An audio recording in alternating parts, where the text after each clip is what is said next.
Guys আপোনালোক সকলোকে স্বাগতম জনাইছোঁ নবনীতা ব্লগৰ অন্য এটি ভিডিঅ'লৈ। আৰু আজি ভিডিঅ'টো বহুত দেৰিকৈ দেৰিকৈ ষ্টাৰ্ট কৰিলোঁ। আৰু এতিয়া আমি গৈ আছোঁ ছট পূজা চাবৰ কাৰণে। ব'লক তাত গৈ কি দেখোঁ আপোনালোকক দেখুৱাই আছোঁ। আৰু এয়া হৈছে মৰমৰ কলিগ, মৰমৰ লগৰ। ব'লক আৰু গৈ পাই দেখাম তাত কি হয় কি নহয়। মই বহুত এক্সাইটেড হৈ আছোঁ কাৰণ মই প্ৰথমবাৰ কাৰণে ছট পূজা চাব আহি আছোঁ। আৰু এতিয়া আমি আহি ব্ৰহ্মপুত্ৰ পাৰ পাই গৈছোঁহি।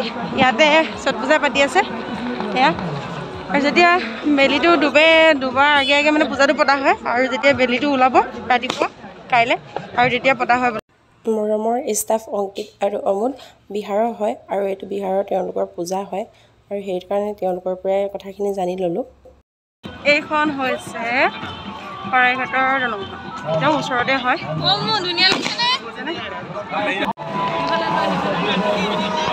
ইয়াৰ পূজাৰ পৰা চলি আছে। ইয়াত এতিয়া পূজা দি আছে।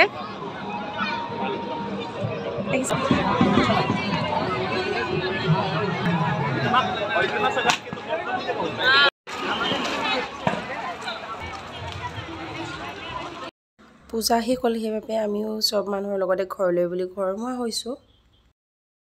আমি পূজা চাই আহি আছোঁ ৰুমলৈ। আৰু এয়া মৰমৰ লগৰ আৰু মুমুনুক এগালমান বস্তু কিনি দিলে। সি মানে খুব ফূৰ্তি পাইছে সেয়া আহি আছে। আৰু এতিয়া আমি ৰুম পালোঁহি আৰু বিৰাট ভাল লাগিলে আজি চাই। লগতে আইচক্ৰীম, এতিয়া আইচক্ৰীম খাব লৈছোঁ আমি। আৰু মৰমৰ লগৰ মানে অফিচৰ ষ্টাফ আহিছে সেয়া। আৰু মনো বিৰাট ফূৰ্তি আজি। তাৰ ভাগৰ স্পাইডাৰমেনৰ মানে মাস্ক পাই গ'ল। স্পাইডাৰমেনৰ মাস্ক পালে আৰু পিষ্টল এটা পালে। ৱাও স্পাইডাৰমেন মানে পাই আছে। আমি আইচক্ৰীম খাই লওঁ, চাহ একাপ খাই লওঁ। আমি মৰমৰ ষ্টাফবোৰ চাহ দিয়া হৈছে। চাহ তাহ খাই লওঁ, তাৰপিছত আকৌ আপোনালোকক লগ পাই আছোঁ। কি কৰিছোঁ কি নাই কৰা দেখুৱাই থাকিব। আপোনালোকে চাই থাকিব আমাৰ ইউটিউব চেনেল নবনীতা ব্লগছ। আৰু মমোৰ কাৰণে ফিফি লৈ আহিছিলে। আৰু এতিয়া মৰমহঁতৰ চৰ্টৰ ওপৰত গৈ পিনে এয়া ফিফি চলাই আছে মমোৱে। আৰু সিহঁতি চবেই ওচৰত গৈ চাই আছে, ময়ো আঁতৰৰ পৰা চাই আছোঁহি। এতিয়া আমি খাই আছোঁ চানা। লাগি আছোঁ আমি এতিয়া খাবলৈ টেষ্টি আছোঁ।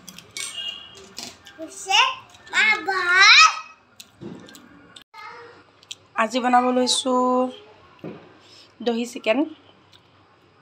এইখিনি দহিয়েদি মই মছলা চব এড কৰি পিনে, মছলা মই বেছি দিয়া নাই, জিৰা দিছোঁ আৰু চিকেন মছলা দিছোঁ।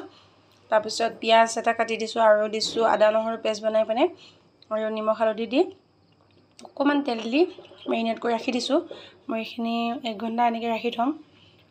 তাৰপিছত মই কেনেকৈ বনাওঁ আপোনালোকক দেখুৱাই আছোঁ। একদম চিম্পুল আৰু মানে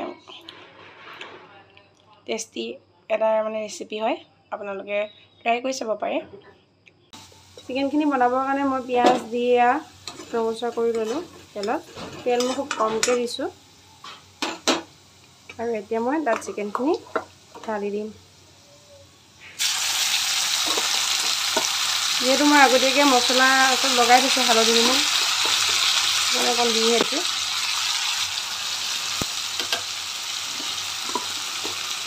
মই জুইকুৰা অকণমান মিডিলত ৰাখিম আৰু মই এইখিনি অলপ সিজিব দিম। আৰু এতিয়া মই লগাই দিম ঢাকনা।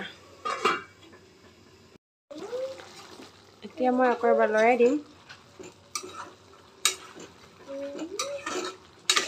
মাংসৰ পৰা এতিয়া অলপ পানী ওলাব হৈছে, তাতে আকৌ দৈ দিয়া আছিলে।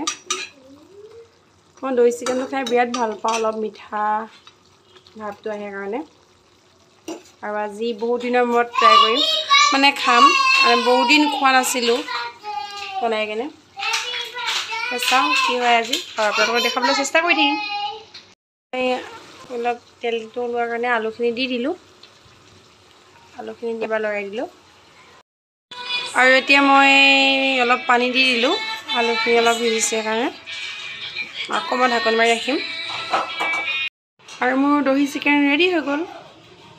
আৰু ইয়াত অকণমান ধনিয়া পাত ছিটিয়াই দিব লাগে, তেতিয়া আৰু বহুত টেষ্টি হয়। আমাৰ আজি ধনিয়া আনিবৰ কাৰণে পাহৰি থাকিলোঁ, যিহেতুকে আপোনালোকৰ যদি ধনিয়া থাকে তেনেহ'লে ধনিয়া পাত দি দিব, বহুত ভাল লাগে। যিসকলে মিঠা খাই বেয়া পায় ভাতৰ লগত তেওঁলোকে নাখাব, কাৰণ মিঠাটো দৈ দিলেতো মিঠাটো হ'বই আৰু ন। মই মিঠা দৈয়েদি চিকেন বনাই খাই বিৰাট ভাল পাওঁ, সেইটো কাৰণে মই বনালোঁ। আৰু আপোনালোকে যিসকলে ভাল পায় ট্ৰাই কৰি চাব পাৰে। আৰু আমাৰ মুমুনে ধুনীয়াকৈ খেলি আছে, খেলি খেলি দুষ্টও কৰি আছে। আৰু এইটো তোলোৱা, ধুনীয়াকৈ তোলাই পিনে থৈ দিব। কোনে কোনে এনেকৈ দুষ্ট কৰি থাকে বাৰু। ভাত পানী খাই আজৰি হৈ আহিলোঁ, আৰু মুমুনো এতিয়ালৈকে হোৱাই নাই, সময় হ'ল 11টা বাজিলে। আৰু আজি ভিডিঅ'টো বেছি দীঘলীয়া নকৰোঁ, ছট পূজা অলপ দেখুৱাবলৈ চেষ্টা কৰিলোঁ। আৰু লগতে দহি চিকেন কেনেকুৱা পালে আপোনালোকে জনাব, আৰু আপোনালোকে ঘৰত ট্ৰাই কৰি চাব। আৰু যিসকলে মিঠা বেয়া পায় তেওঁলোকে হয়তো নবনালেও বেছি ভাল হ'ব। মানে মই নকওঁ যে আপোনালোকে বনাওক বুলি, কাৰণ চিকেনটো অলপ মিঠা টাইপ হয়, হয়তো কিছুমানে খাই বেয়াও পাব পাৰে, সেইটো কাৰণে ক'লোঁ। আৰু ভিডিঅ'টো শেষলৈকে চাই কেনেকুৱা পালে আপোনালোকে জনাব। আৰু মোৰ চেনেলত গৈ মানে যিসকলে ছাবস্ক্ৰাইব কৰে তেওঁলোকে ছাবস্ক্ৰাইব কৰি পিনে তলত গৈ পিনে অল কৰি দিব। আৰু শেষলৈকে চোৱাৰ বাবে ধন্যবাদ।